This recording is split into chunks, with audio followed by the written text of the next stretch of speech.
Okay, got the recording going. So today's April 24th.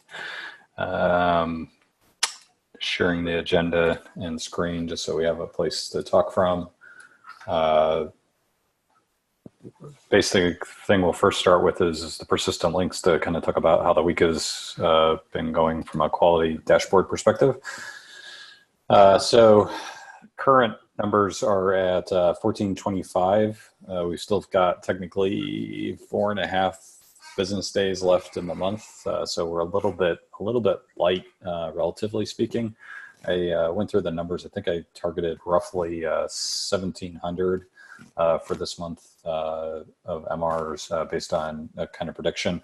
Biggest change from last week was that we had Easter weekend, and you could definitely see a drop off, or basically Friday, but very little activity, and then almost no activity over the weekend. Though I believe it's yesterday ramped back up to about 90 MRs in a day, so it was actually pretty impressive from that perspective. We also have about 170 MRs outstanding as well. Just FYI, I figured out that little statistic this morning. From a MRs per author, coming in a little bit light as well, though I think we will actually pass the 8.5 with 4 days left. You figure that's roughly 1 MR per author on the next 4 days, maybe 2. That's, get you somewhere in that 8.5 to 9.5 range, which is kind of roughly where the prediction was, I believe, at this point associated with that. And then the third link was not that link. It was the S1, S2 issue, which is, you want to talk to this? So this was a follow-up I owed everybody in the last meeting. It came in last week. And Tanya has also sliced the data by only customer issues. So this chart shows us the average time to close functional defects, S1, S2s. It's not looking good, as you can see. Some of the outliers, and the reason why I want to use average and the percentiles in a different way, because we can't discount outliers here. If it's an S1 and it has a customer, it doesn't matter if it's an outlier or not. That one issue might be affecting a large customer, so we need to get the number down regardless of which percentile it is. You click on the next tab in the chart, Christopher. Please, S1s. S1s, I think average we're doing okay, but there are some outliers that crosses the 90-day mark, which is something we should be looking into. Now we look in the data deeper. There are a bunch of S1s that are broken master as well, which are the ones that actually help bring the number down, because broken master are fixed within like a day or 2 days. I think the problem gets seen more obvious when we look at S2, because S2 removes, there's no broken master or flaky test in S2. So if you can click on the next one, Christopher. Yes, so these are the really high numbers. Like some of them take close to a year to close, and the trend is getting higher. And credit to Tanya, we've also sliced it by customers as well. So next slide, please. Thank you. So these are customer only S1 and S2s. And this paints a different picture because there are outliers here that goes well beyond 400 days that are closed in April. So it's not looking great at all. I think we need to work on closing this out. It's a multi-dimensional problem. I have an agenda item to discuss, but we need to improve first time to charge and also time to deliver defects, because some of this, it's not clear to the PMs. It's just an issue hanging out for 2-3 months and nobody looks at it. Somebody has to look at it, triage it, and then raise to an attention of the engineering group, and then it gets fixed. And because you can cycle to the next. And so this is for it's one customer facing only, and the last one is S2. Here, which is why it's so extreme. There are only about 9 on the customer only S1. Could you repeat that again, Tanya? Sorry, for customer only S2, I think there's about 116 issues. So, these are pretty accurate averages. For customer only S1, there are only 9 issues represented on the chart. So, and some of those, there's just one issue that took that long. So it's less of an average and more of just a report.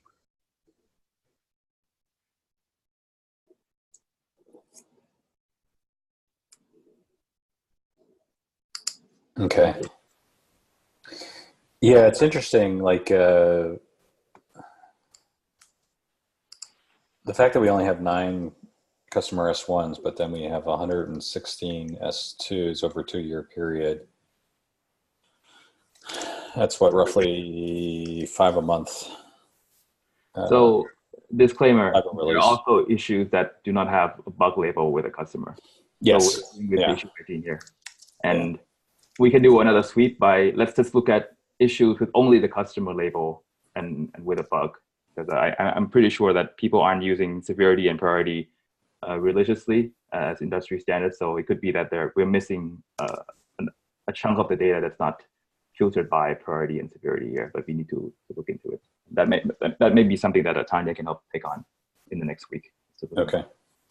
Okay. Yeah. Historically, also severity and priority have been confused. At least historically at other companies I've worked at, it definitely is the case that sometimes people use severity to define priority as well, which may or may not be the right thing to do here.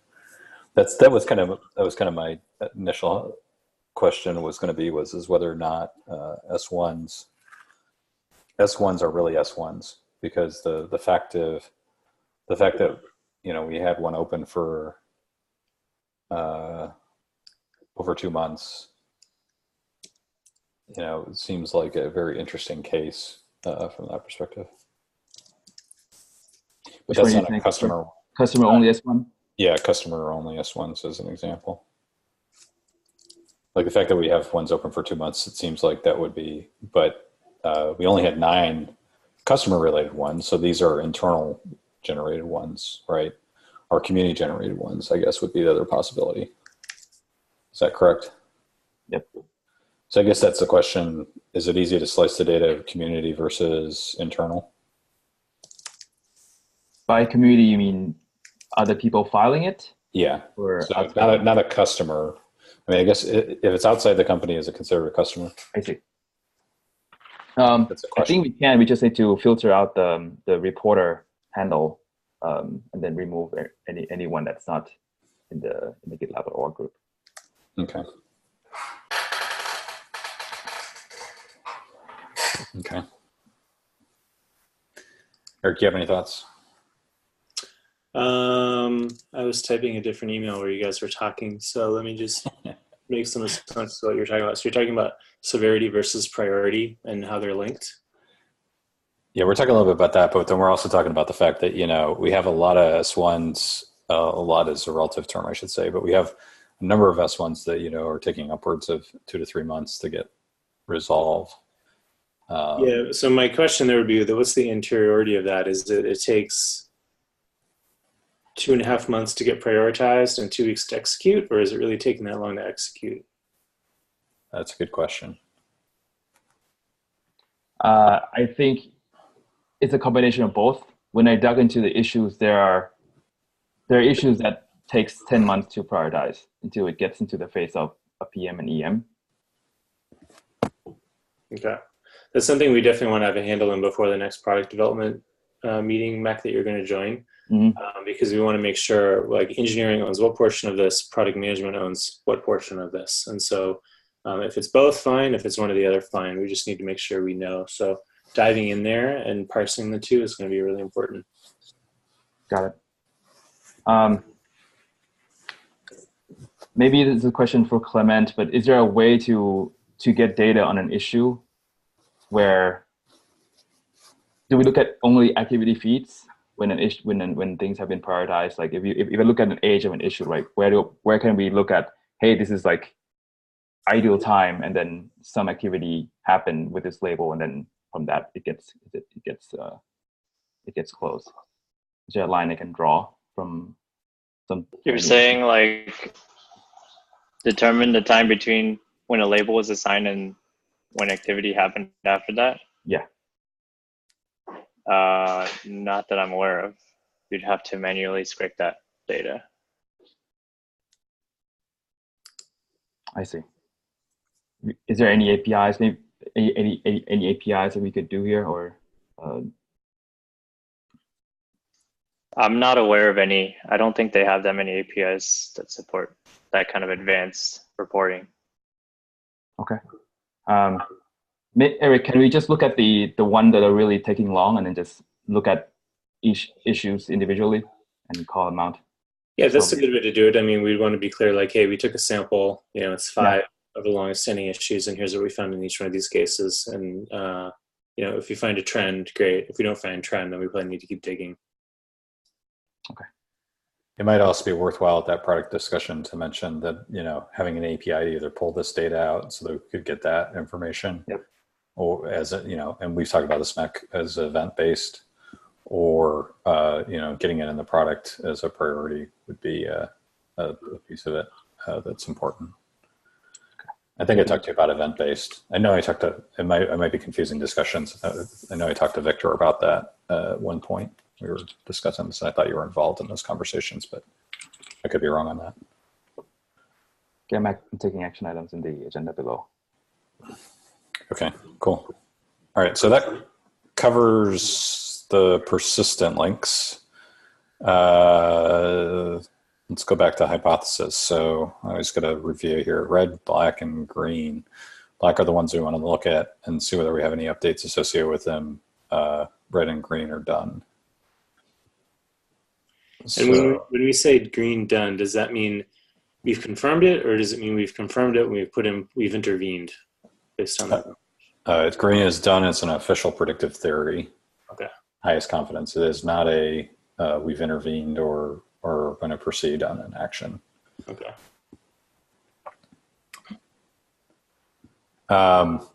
So first one is, as long or tenured IC employees population and development are still productive.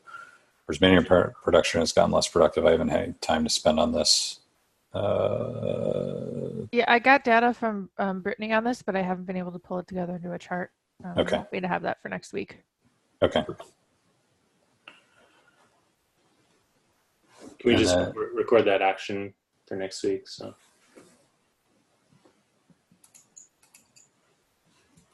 Sure. Is the easiest way just change the due date here, Tanya? Yep, that works for me. Okay.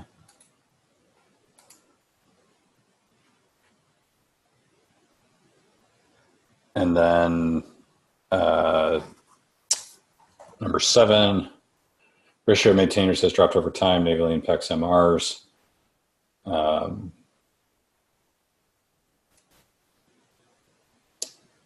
That's right. This was the one. Warned us. I wasn't clear on what we were forewarned of. The forewarning and this is, I haven't gotten back to this. Forewarning was that just exactly this, which I didn't know if I was going to have time to get to this, and I was going to eventually delegate it. Asked if there were any volunteers. So the update here is that I have not had a chance to, just for 424. A chance to work this. I will attempt to delegate in the next week. Okay, and then the last one is developers with less tenure come in with a different methodology compared to those with longer tenured or more productive. I'm trying to remember who wrote this last week. But we hadn't developed it further. Clement, do you remember this one? Yeah, it was kind of a follow-up from hypothesis 2, trying to see if people from different tenures have a different strategy of trying to be more productive, but I'm not really sure how we would measure that.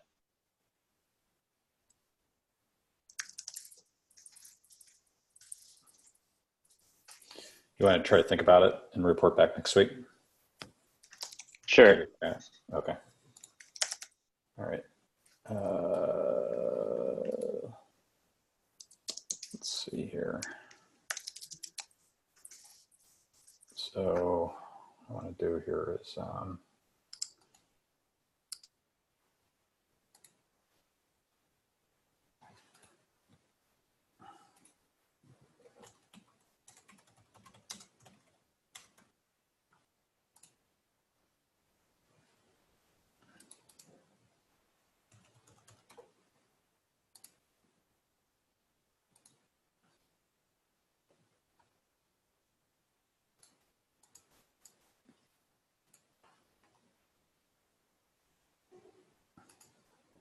Oh, cool. Hypothesis number 8 references issue number 8.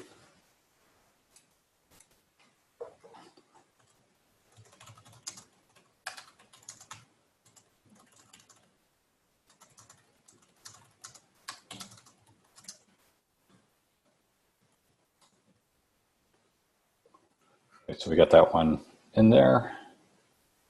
And that's the end of the hypothesis at this point.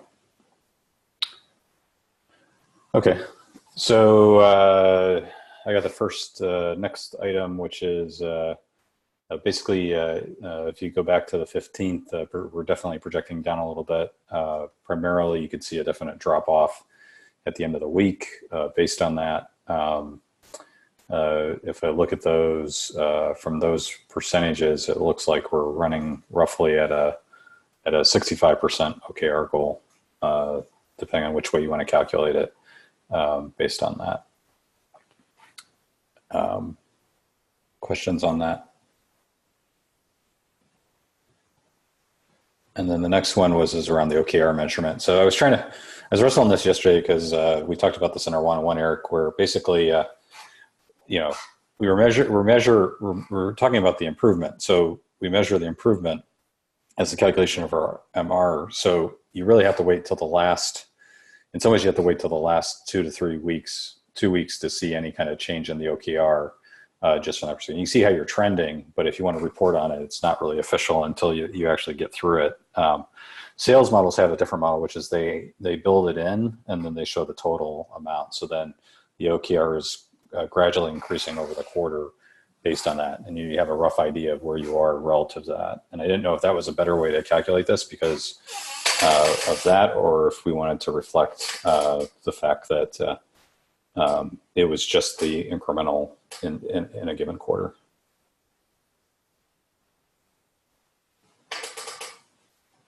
Does that make sense? You want me to try to repeat that?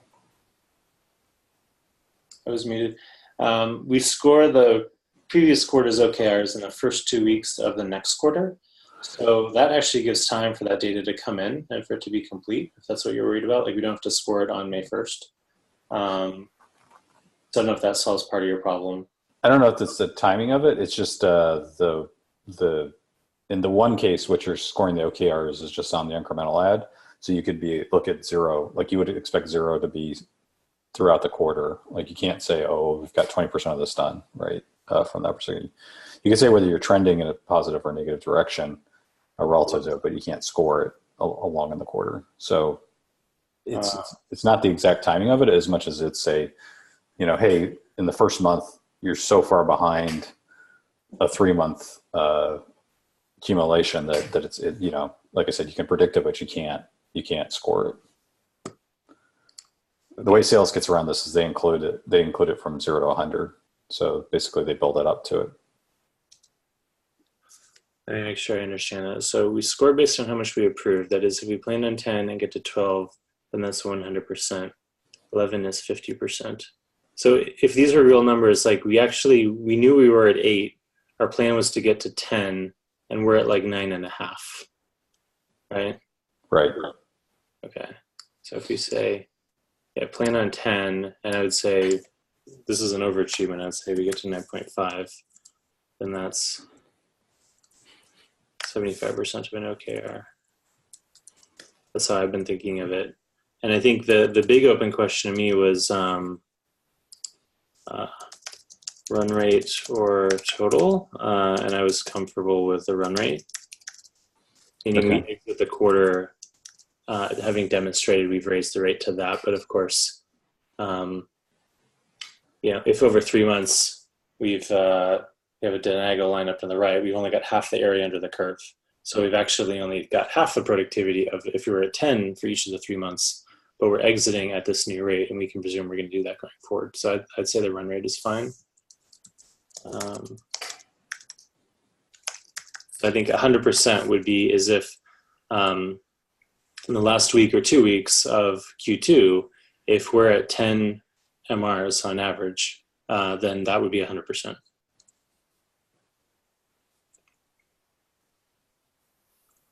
And then you're saying most sales teams talk in terms of quota, which encompasses the full length. So 11 would be a 91%. OKR. Yeah, so I think of this as like, for us, this would mean if our goal had been, we have historically been at 8, but we promised we're going to be at 10 all 3 months. That's 100%, but I think that's not achievable. I mean, it took the first month and a half just to kind of wrap our arms around this problem and start intervening. So there was really no way, but I also don't think that was the intent. I think the intent was to sort of restore productivity. So yeah, I guess the question is going into Q2 when we say a 20% improvement, do we want that month over month, or do we want that quarter over quarter, or do we want that year over year? Well, I mean, if we're landing at 9 or 9.5, I would say we should make the goal to. I'm a little concerned about making the average MRs per engineer 12, let's say, as an example. Right. No, I would say that, like, if we were to say the OKR is raise productivity from 9.1 to 10 by the end of the quarter, then again, we're looking for the run rate exiting the quarter to be back to 10.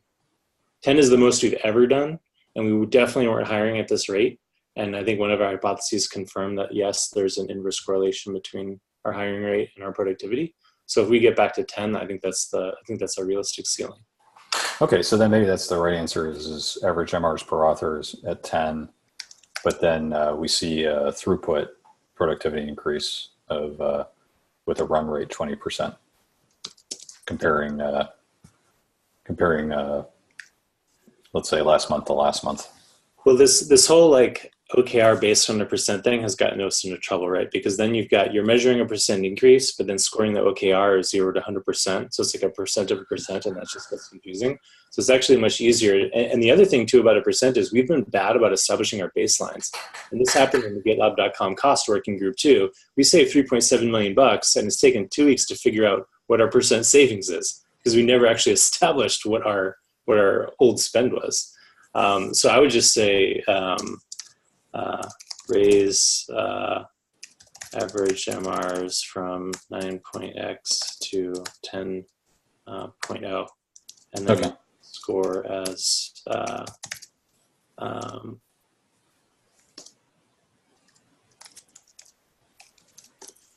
increase in that.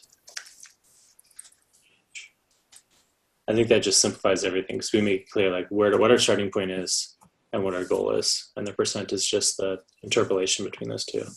Gotcha. Okay. All right. That seems pretty straightforward. Thanks for that discussion. Mac, you have the next one.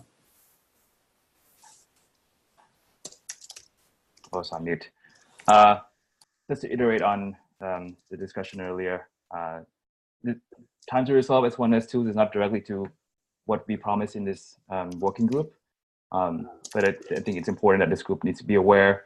I would even propose extending this group to cover us solving this problem.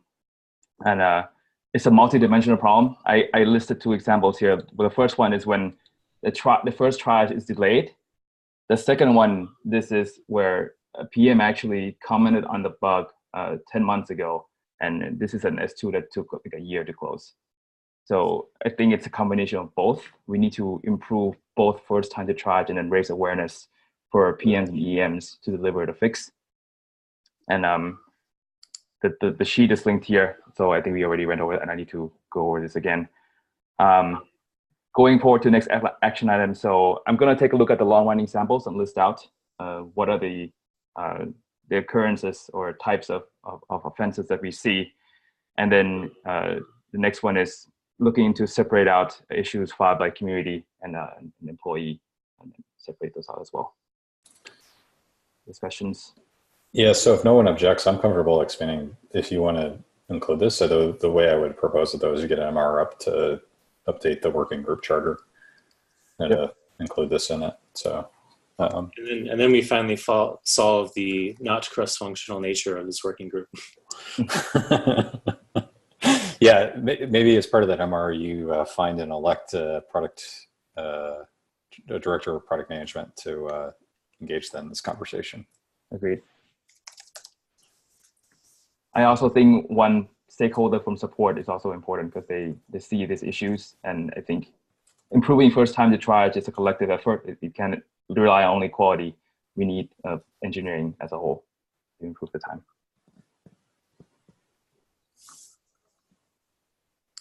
Anything else? You're going to do that MR?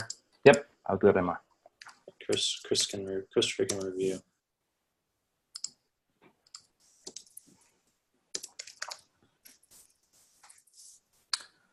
Cool. And then Mech, you had the next one. So yeah, these are future-looking items. Just want to update the group that MVC for GitLab Insights have merged. And if you click on the link, you actually see total MRs being listed for GitLab.org group. And I think going forward, we will be adding our KPIs here instead of the prototype that we have. And we could build everything here, but there are two dependencies that need to be solved first. It's ability to specify project inclusion and exclusions. The data at the group level includes all projects. So if we want this to be feature parity of what we have right now, this feature needs to go in. And the elephant in the room is the work on security fixes needs to move into .com, and we can pull that data here into this group so that we will have feature parity. And currently it's feature flag. Thank you, Eric, for highlighting this. We plan to lift the feature flag sometime in 12.0. And which is it turned on for GitLab.org group or GitLab.com group? It should be both turned on for GitLab.org and GitLab.com group. Okay, and the handbook project in addition to that. And the handbook project, yes. Okay. Actually, I'll add the links right now. I think I can find it. So we just want to make sure this thing scales before we flip it on for every single project and group on GitLab.com.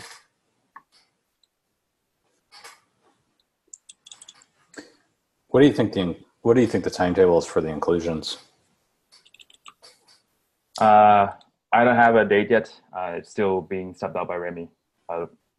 So I'm not confident giving you a date on that. Okay. The kind of my reaction is that I don't know if it's I consider the dashboarding on Insights to be sufficient from a working group perspective, but we just expanded the charter, so I don't think we're stopping anytime soon. I do think that we need feature parity before we turn off Insights, because that's what I leverage for a lot of this data, and that summarization is in there. Eric has a request in to also break it out by sub-department, which we currently don't support on either, though I've been hesitant to push on that. We can just manually go get that information at this point. So I'm okay with that not necessarily being a feature that says we get the parity first. Okay. And the background there is for Tim or Dahlia or Chun or Bartek to have OKRs for their sub-departments.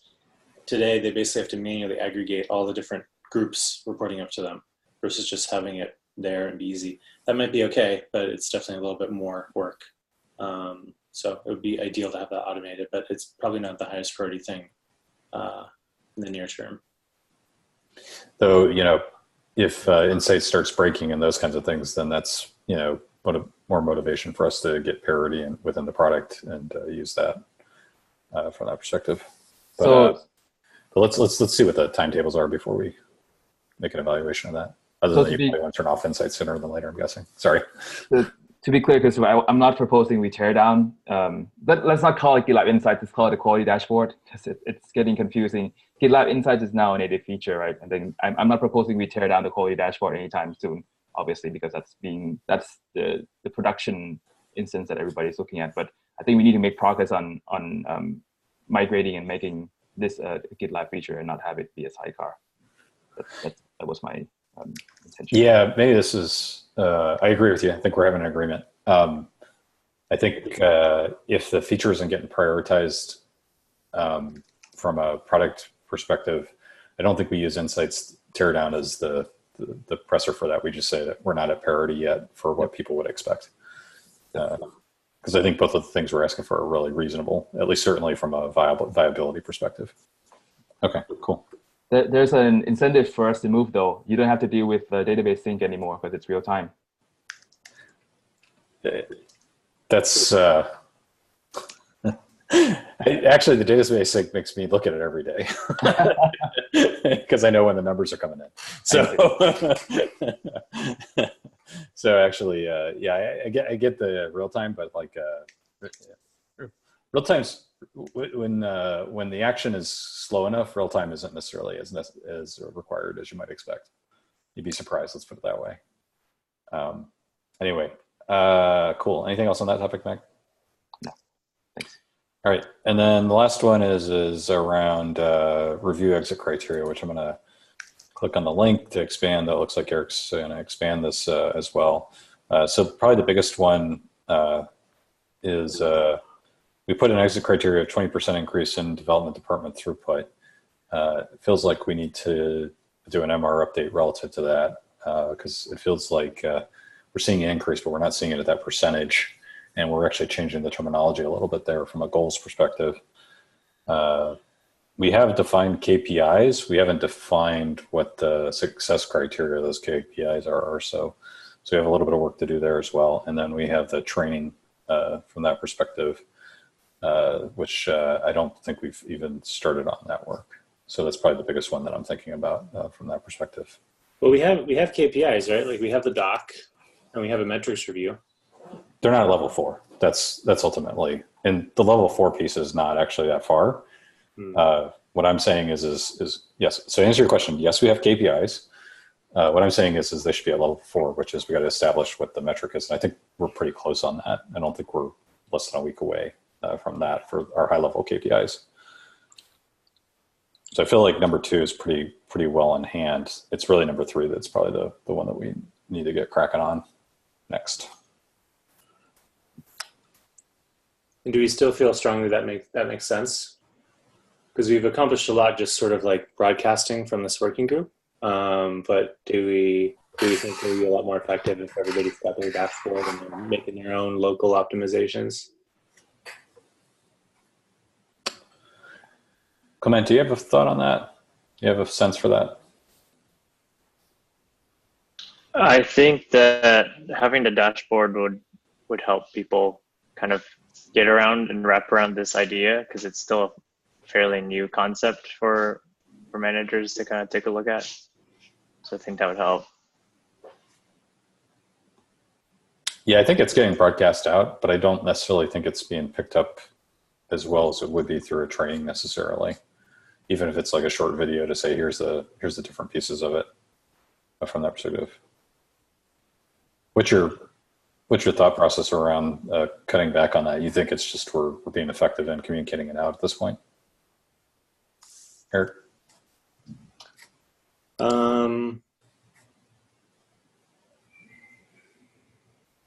Yeah, I'm just thinking through, like, we've made a bunch of pretty broad interventions from our hypotheses. And is that because that's what we found and it really isn't a point to making local interventions, or is that because that was the purview of this group and we found big things? That's why we're making big interventions. And therefore, we're missing little optimizations that managers could make. That's what I'm sort of unclear on. I think the one thing we did down to the manager level was just remind people to break up work more granularly. And we do have them collecting and aggregating that information, that issue. I forget what that issue is. So my question would be, like, if there's things that we're missing because we don't have ground truth, that's a reason to pursue this. Or do we want to make sure we continue to put pressure on teams to do the work breakdown piece? And this is a way to do that as well. And really rely on managers to perform that function.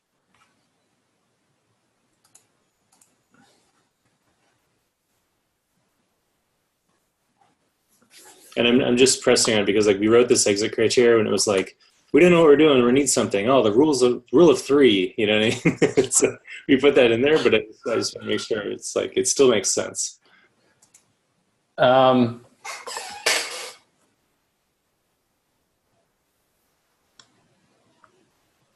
think local optimization is great. I don't know how impactful it's going to be. Like, I think it should be part of any manager's behavior to say, hey, I know within my team I can locally optimize, so therefore I can be more efficient. So then MRs in some cases that needs to be surfaced as a potential global opportunity, right?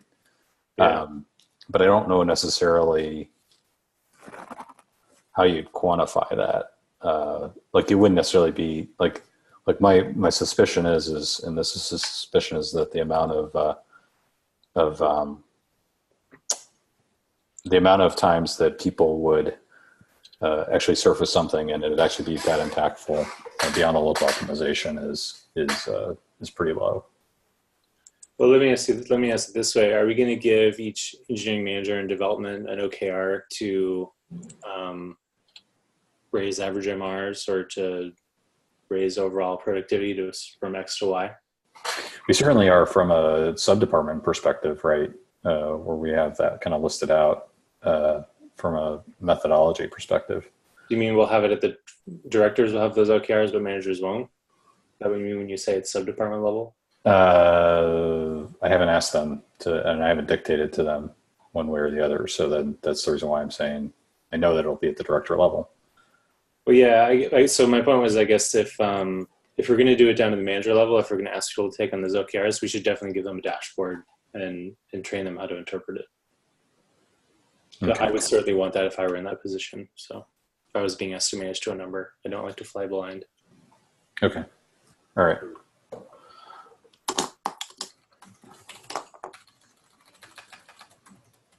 So I'm trying to think how to best capture that conversation, which is let's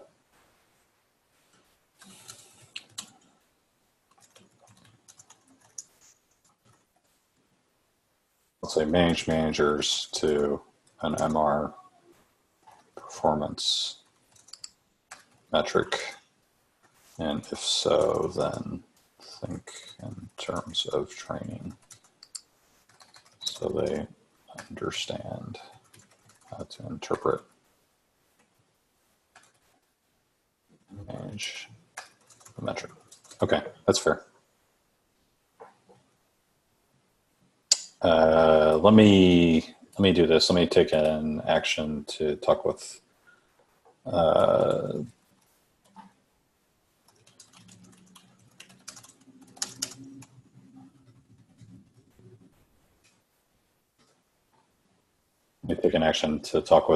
directors on how to handle this between for Q2 and Q3. The answer may be a little bit different just because of timing associated with that, though. It's conceivable that we do this in the first 2 weeks of Q2. So what I'm tempted to say is within Q2, but I want to just give myself a little bit of room in case we decide to change it midway through. And this may be purely an exercise in expectation settings. Dahlia has been fearful that people are going to think Big Brother is looking over their shoulder or something like that. We're looking at individual metrics. It may purely take the form of letting people know that that's not the case. In some ways, it's actually, if you make it an OKR, it's less Big Brother because it's, here's your expectations. By the way, report back at the end of the quarter how you did, kind of thing. And then it's up to the manager to figure out how to best manage that situation. It's an OKR, which you're measured on, but it's not a Big Brother, we're looking every week kind of situation from that perspective. Okay. Cool. You had one other thing in here, the exit criteria. Is that just the quality dashboard? Was there something else in there? Yeah, I was just thinking if we're going to expand the mandate of this working group, then we should also probably expand the exit criteria. And so if we're going to expand it and get some product people in here, then we probably all need to be focused on together lowering the time to resolve from X days to Y days. And then if we said it's really important to have feature parity between GitLab Insights and the quality dashboard so we can end of life the quality dashboard, then that's something we should remain focused on. So those are my proposals, but it's up to you all.